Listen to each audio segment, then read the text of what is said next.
He was going too fast. That guardrail down and came through you here. You see the tire, the front tire, the left tire just crumpled. Trailer rode on top of the guardrail. And you can hear people up here hollering and stuff flying, you know, and I dodged a couple of little, I don't know what it was, pieces of metal. Darrell Coleman was only a few feet away from this tractor trailer as it barreled through this construction site. If this would have happened yesterday, I would probably have 5 dead people on this project right here. Right here. And they're all my friends, my good friends. I've worked with these people for 23 years. Here's why the workers are so angry. Crews are working on 2 bridges on 435. Today, they just happen to be on the south side and out of danger. Each one of these pieces of concrete weighs about 4,000 pounds. They're designed to create a buffer between traffic and the crews working on the roadway. You ask any of these crew members out here and they'll tell you it takes a lot more than concrete to save lives. We try to get them to slow down. You know, we doing like this, slow down, and they just go right on through. While that may work after an accident like today's, crews say they refuse to let down their guard. 2 or 3 days after this, it's all forgotten and it's right back to the same old rat race. It'll be down one lane. David Bowden, through rush hour, I think. KMBC 9 News.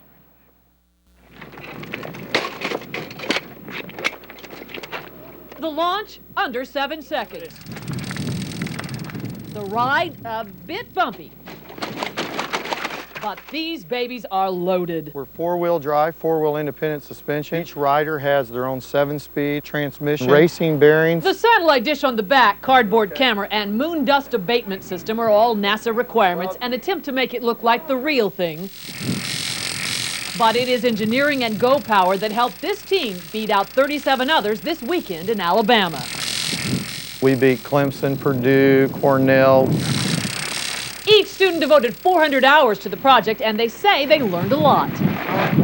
Whenever I started out with moon buggy, I couldn't tell you the difference between a screwdriver or a bus driver. And now I can tell you which part is a transmission or a differential. It's a little demanding on the legs. They tell me it'll clear obstacles 8 to 18 inches. They tell me it'll go 40 miles an hour. Let's go, let's here they come. I'll let them show you. So what's a bent pole and a dimpled rim? This is science. Hey, that was pretty cool. And it's a good thing that real astronauts never got their hands on these buggies because they never get anything else done. It's a blast. Oh, you barely made it. Bev Chapman, KMBC 9 News. 37 cats and 3 dogs left abandoned in an apartment have been rescued, but it didn't come without a struggle.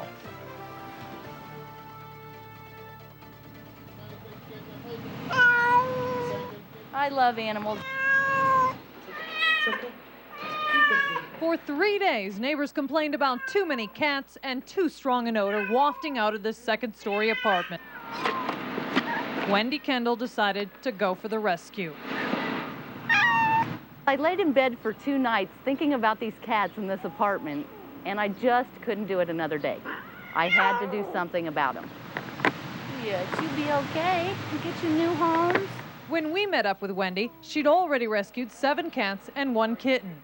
We weren't allowed inside the apartment, but Wendy says it was a mess. Although their conditions were very bad, they were in their own fecal matters and stuff, and so they're probably going to need to be cleaned up and tested for different diseases in cats to make sure they don't have any diseases. And Wendy wasn't convinced she'd rescued all the cats. Can we pause this interview? We found another cat. And she was right. Yep, there it is. Come here, come here. It's coming your way. Ooh, watch out, you're gonna get bit. Kitty, kitty, kitty, kitty, kitty, kitty, kitty. Got it by the tail. Come here, buddy. Kitty, kitty, kitty, kitty, kitty. Yeah. Okay, toss it. Okay, baby, come on. Ah, damn it. Oh, he's got you. Yep. Sorry, did I get you in the face? In the nose, it's okay. Oh, man. That was a nightmare. We had to move beds and couches and got 8, but got the cat. The physical part is over, except for the fleas. Now the emotional part begins. I just feel sorry for him. I don't see how somebody can do this to an animal. Never abandon an animal. Never abandon an animal.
what Channel 5's phone number?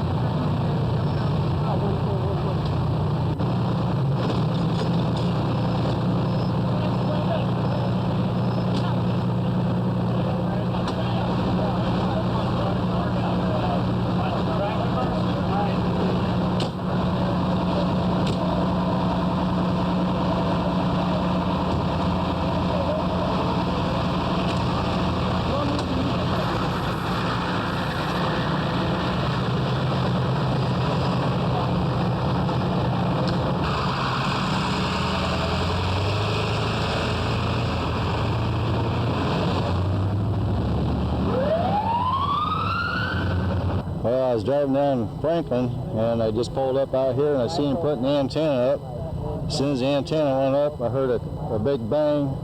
I looked down under the van, and the guy that was running the News 5, he collapsed under the van and burst into flames.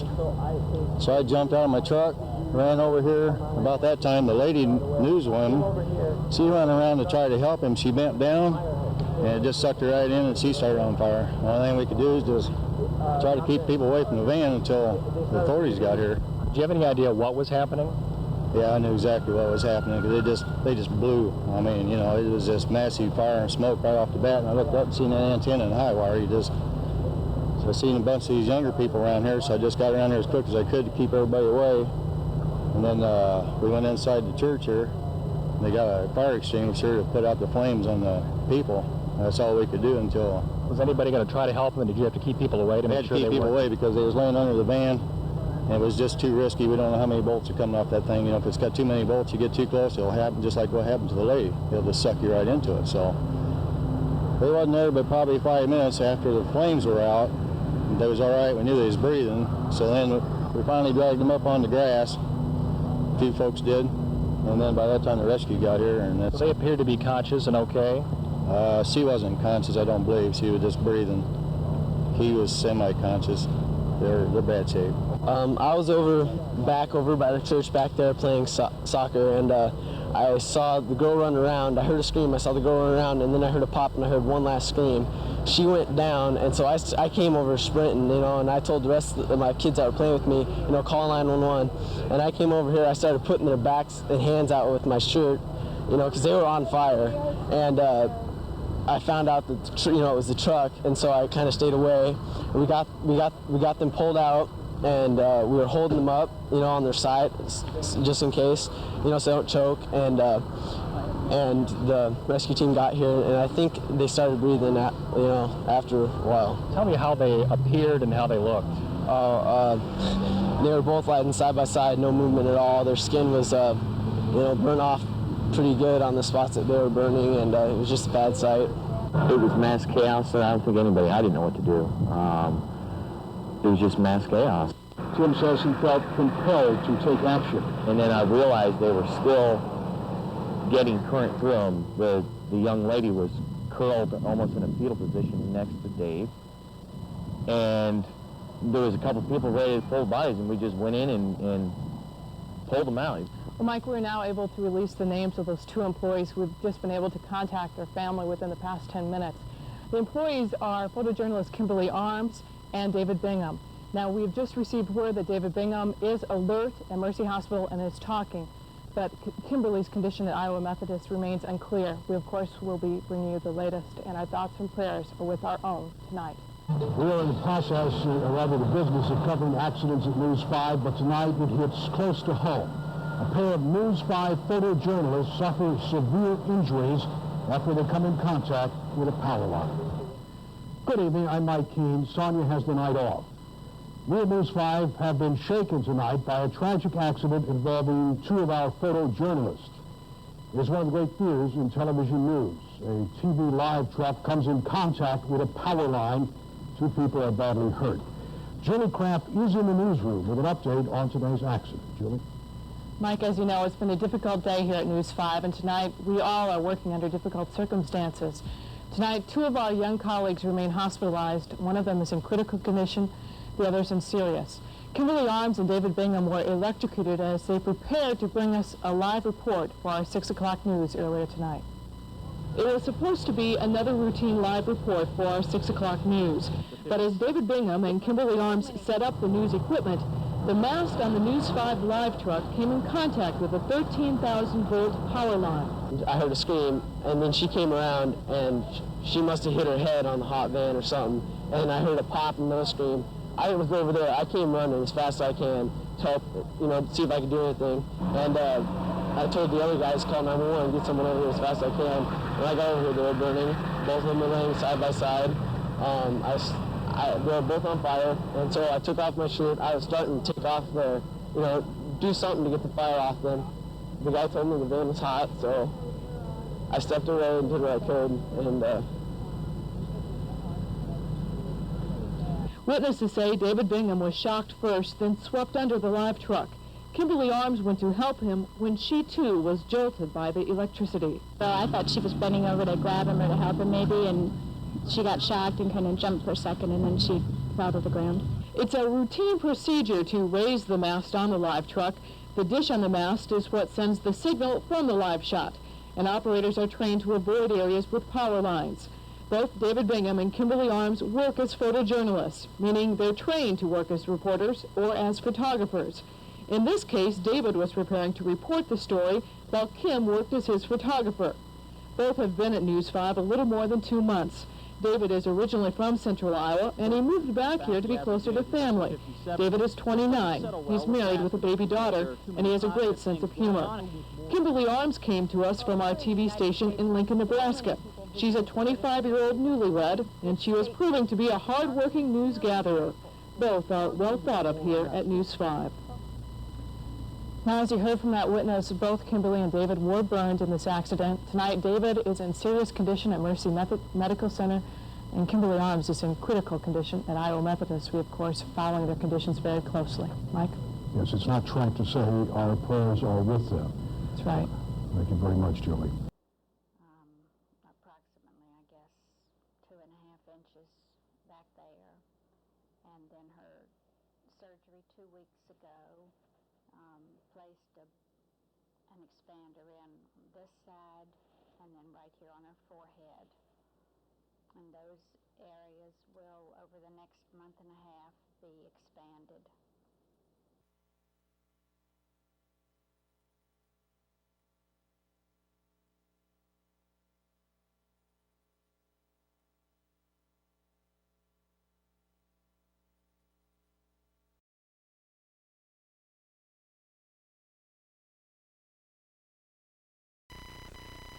A search turned into a lynching, and as the mob grew, a week-long rampage in which the town was burned to the ground and at least 8 people killed. The survivors who fled into the swampy woods never returned. They were too afraid. After all, no one was ever officially identified or prosecuted for the murders. And it wasn't for more than half a century that survivors of the rampage began to publicly talk about it. From that day until this day. In major cities across the country, thieves using special receivers are literally stealing electronic codes from the air.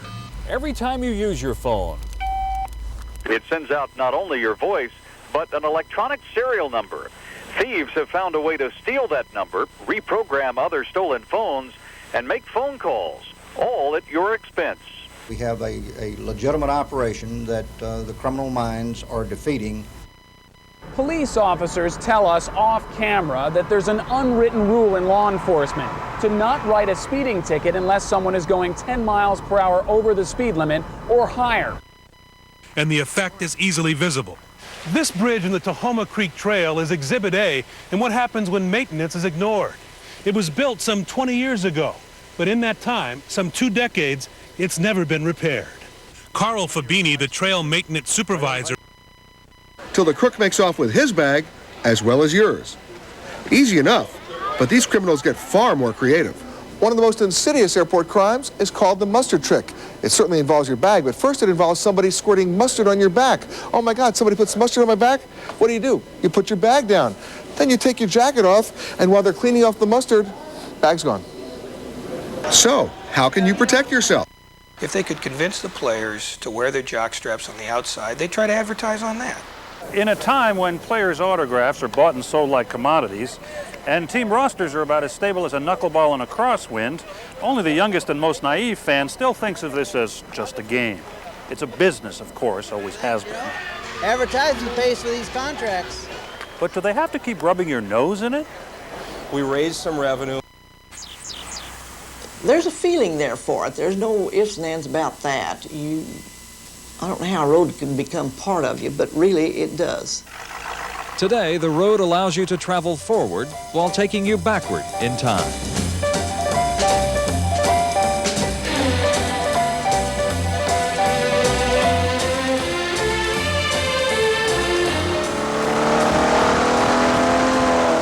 Back when this road was used, the speed limits were 70 miles an hour.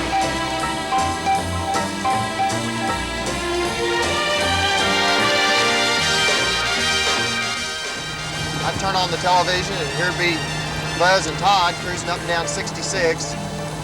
I think it's probably what first instilled in me the desire to own a Corvette.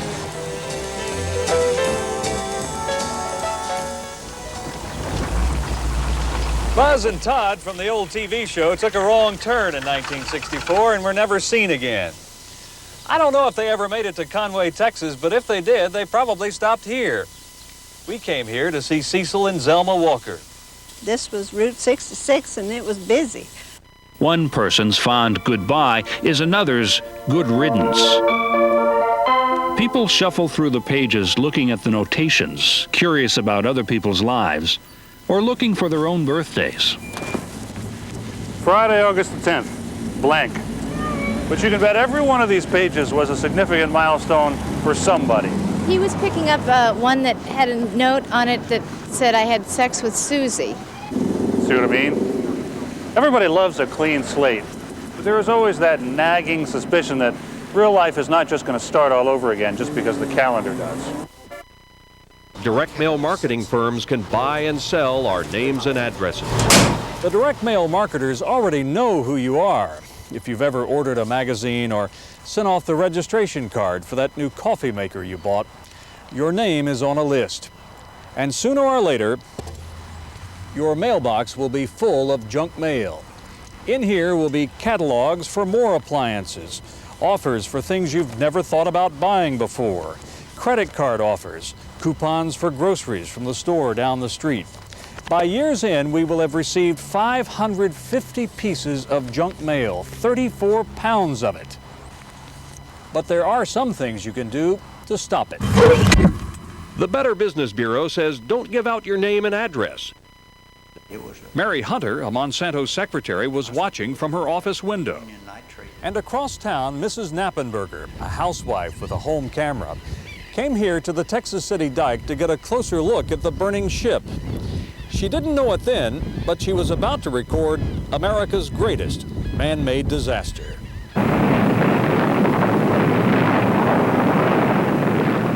The ship had been loaded not with grain, but with ammonium nitrate fertilizer. By the time he was 20, Jared was eating enough for 5 people.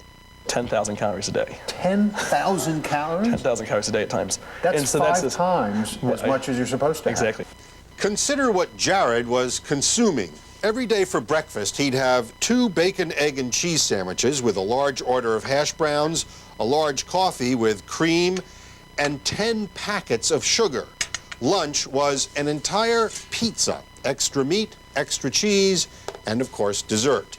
Believe it or not, he would need a mid-afternoon snack, usually 2 large bean burritos with extra cheese that would hold him over to dinner, which usually consisted of not 1, not 2, but 3 trips to the Chinese buffet and ice cream for dessert. He topped off every day with a late-night snack. No warm glass of milk, usually a hamburger with French fries and some kind of dessert. It's not easy consuming 10,000 calories every single day. You couldn't walk up here? No, this would have... A dancer exactly mimicked Astaire's steps, but with a vacuum. Astaire's cane was then removed, replaced, and presto, Astaire had changed partners. It would be polite to ask Mr. Astaire's opinion. Who said that? But a dead actor, of course, can't answer the question, do you really want to dance with a vacuum cleaner? What do you think I ought to do? The answer now is up to the estate. They decide whether it's appropriate. Yes, and then what? And then they consider whether it might give an old star like you, Mr. Astaire, a new audience. I think maybe you've got something there. I know he would have gotten a big kick. One common complaint is that the cameras are too big and obtrusive. The fact is, the cameras keep getting smaller. This one is about the size of a tube of lipstick. It puts out a pretty good picture, and it doesn't require an operator the way the big ones do. One day, a camera like this may be in every courtroom, but not just yet. These rockets are antiques, museum pieces from an era long since gone. But until 30 years ago, they were just a dream in someone's head, models of things to come. But since we just opened this box and got this thing, we haven't paid anybody to get on the internet. So if I try to get on?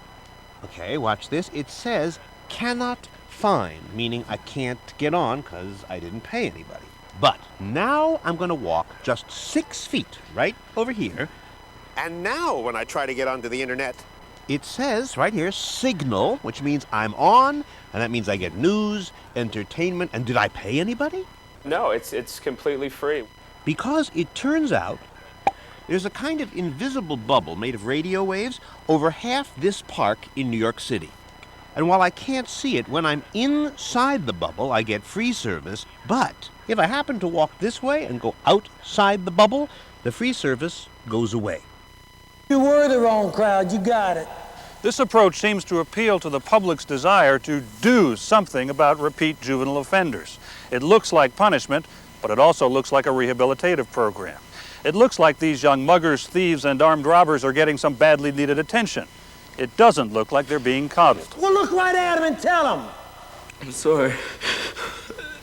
Fly fishing. The popularity of the sport got a big boost with the movie you just saw here on 11. A river runs through it. You need any more Kleenex? Not yet. Dry eyes, yeah. Charles Hadlock has found a place in the hill country, perfect for fly fishing, and a couple of folks who are hooked on a new way of life. There's a company in Austin that makes soundproof panels. What we have here is a panel that performs two functions. It's a good sound transmission barrier. Jeff Schmidt is president of the company, but not for long. This is called a reverberation chamber. While he is quite happy in his career as an acoustical engineer, there is an undeniable rhythm reverberating in his head. I think there's a connection between this and trout fishing. This is Jeff's last morning at work. Well, I guess it's time to take down the pictures. For years, he's looked at these pictures of him and his wife Cindy fly fishing and thought, why not do that full time? So today, he's quitting his job. Of course, my biggest hope is I can figure out how to make it a lifestyle and not a 2-year break.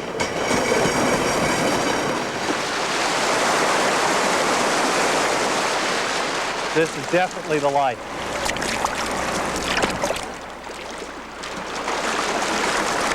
Something about the sound of moving water that's so soothing about it.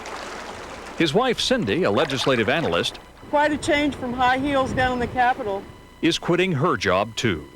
I think some people think that we're crazy. And some people think that we're really lucky. Come on, fish. Pick that up. Together, they will fish the great rivers of America. They start in the clear, cold waters of the Guadalupe in the heart of Texas. Boy, look at those beautiful trees. Isn't that incredible to have those big cypress over there? This is what it's all about. Being out here, standing in the moving water, trying to figure out where you'd be if you were a trout. They wanted to start this adventure before they are too old to be fishermen. There's a rhythm to the fishing. There's a rhythm to the water. It's so calming. Ooh, that looks good. These fish are smart enough to know if there's a bug. Oh, darn, that looked real good. Fly fishing on the state's most popular river does have its distractions. Oh, here come the tubers. Uh-oh. Not supposed to fall off the tube before the dam.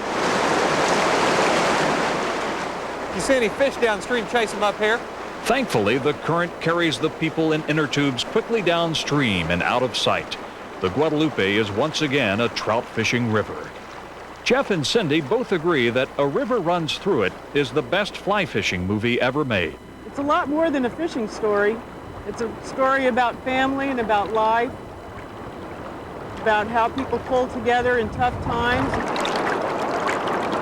Jeff says his mother never could understand his attraction to fly fishing. He says, like Norman McLean, he is haunted by water. He told her to watch the movie. And after she had seen the movie, she came back and said for the first time she understood what I saw in the sport. Now that they are quitting their jobs and taking a 2-year break, they turn to the great trout rivers to stir their imaginations. Their existence is filled with a 4-count rhythm and the hope that a fish will rise. There we go. Woo! Nice little rainbow. Beautiful fish. This is the first fish caught at the beginning of their 2-year-long expedition.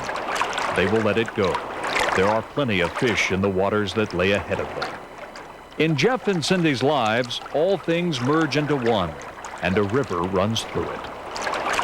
Charles Hadlock, 11 News, on the Guadalupe River. Wonder if they need a driver.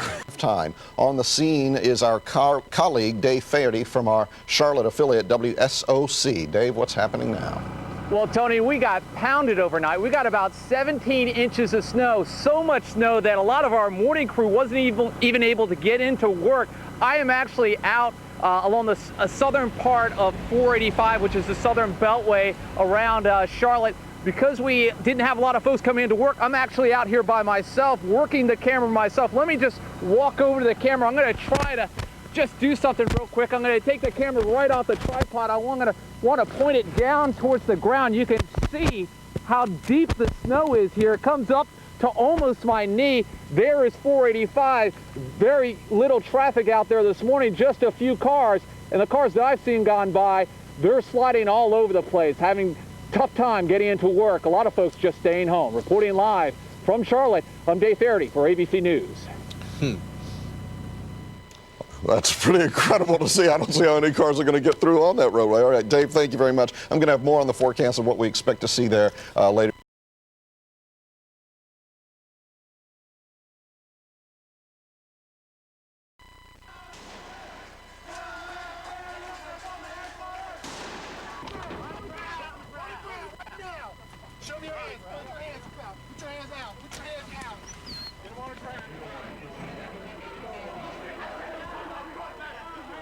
Another Saturday night in Southeast D.C. Leave a tattoo. Can you come to the pub? When tourists come to England, they don't come to Brixton. Brixton is known symbolically as an area where there is a high crime rate.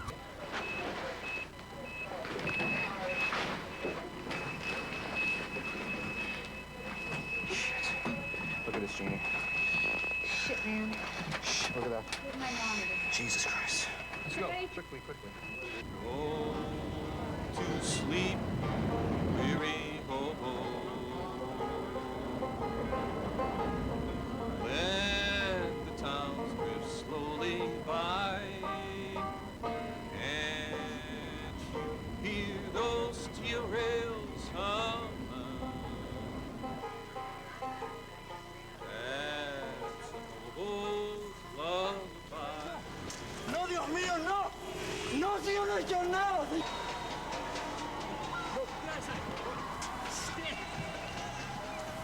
God damn it.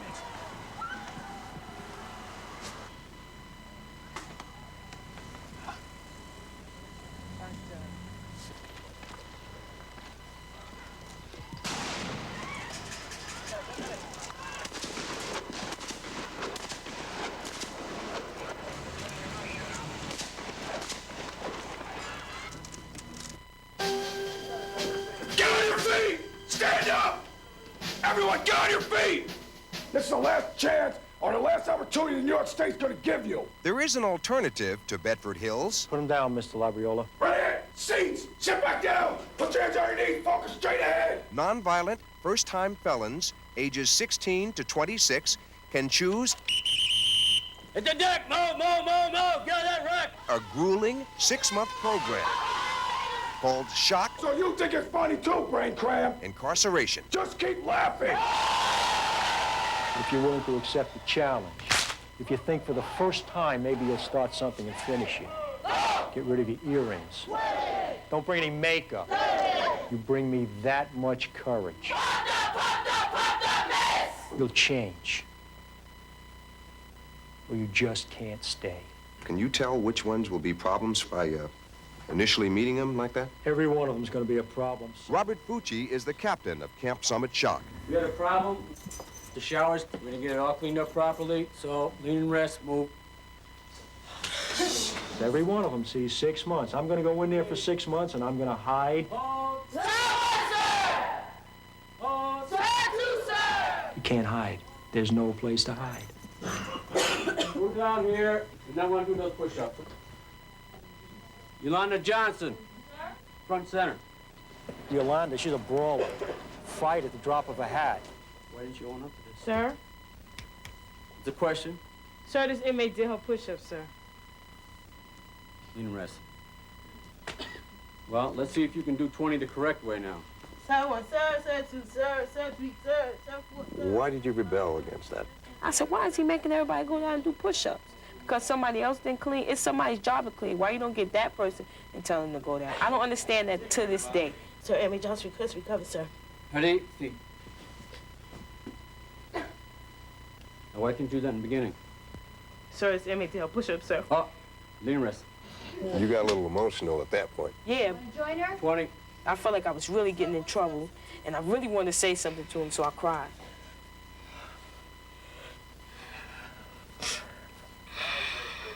Got your military branding back? Sir, yes, sir. How'd you work? Deep down inside, I wonder, can I make it through this program? You broke the law, you sold drugs to an undercover officer, and then you ended up... I got sentenced to 2.5 to 5. Halt, word, march.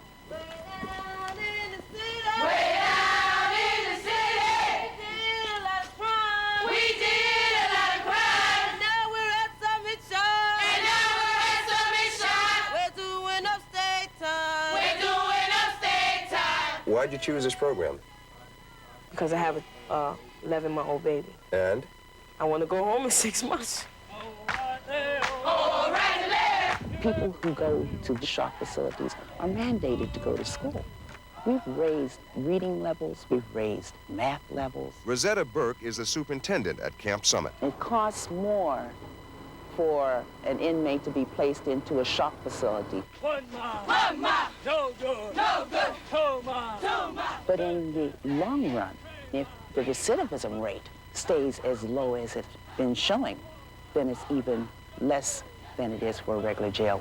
Understand, attention, face the superintendent. There are times when people will not complete the program. Ms. Montalvo, do you know why you're here? Yes, ma'am. Why are you here? Ma'am, for refusing a direct order. For refusing a direct order? They either volunteer out or we put them out because they've committed an infraction. Montalvo, look at me. Your life is hanging here. For 3.5 months, you have not changed. So, Montalvo, I'm gonna have to let you go.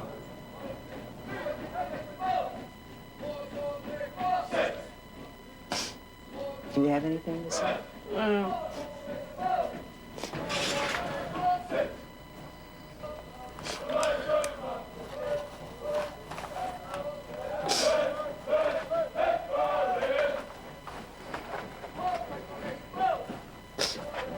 Man, this man don't want to leave, man. No, you must want to leave.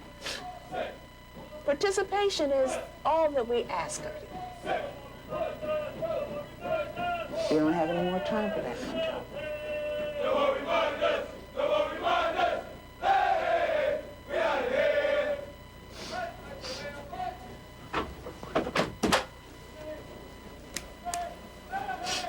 It's your life. I hope and pray for your sake that you start using that brain at the next facility. Get out of my office.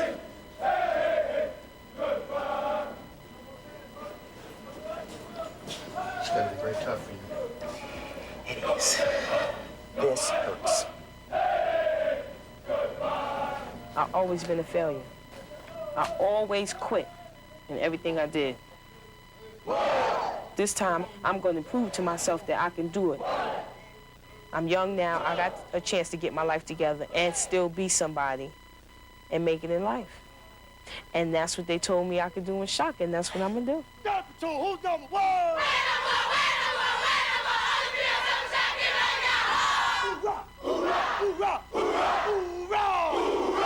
The hole is just at the end of an orange grove right under this date palm tree.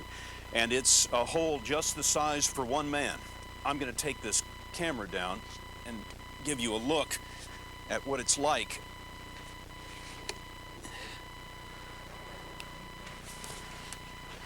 And this is it.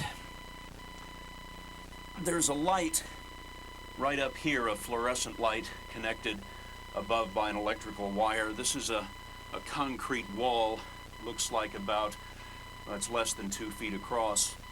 And then over here, the same thing, tiny little space with a fan also connected by the same wire. And this hole here, this pipe, is connected to the pipe that goes outside and brings in fresh air. There's just enough room. I'm 6 feet tall. There's just enough room to lie down in here, but nothing more than that. Just a tiny concrete vault, and there's the opening that leads back outside. The floor is just dirt. And this is it. This is the last thing that Saddam saw as a free man. And this would be the first thing that the American forces saw, though in the darkness, when Saddam came out of the hole. He was dressed in a dishdasha, which is the Arab robe that flows to the ground, and he had his pistol strapped to his hip.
So you've been given a story that has no real video.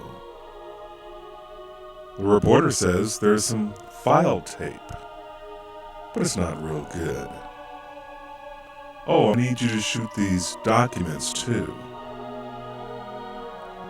As you start for the edit room, the assignment desk calls you and says, I'm gonna need you to shoot your live shot tonight as well. And oh, by the way, you're gonna need to run the live truck too. And your live shot is 20 minutes away.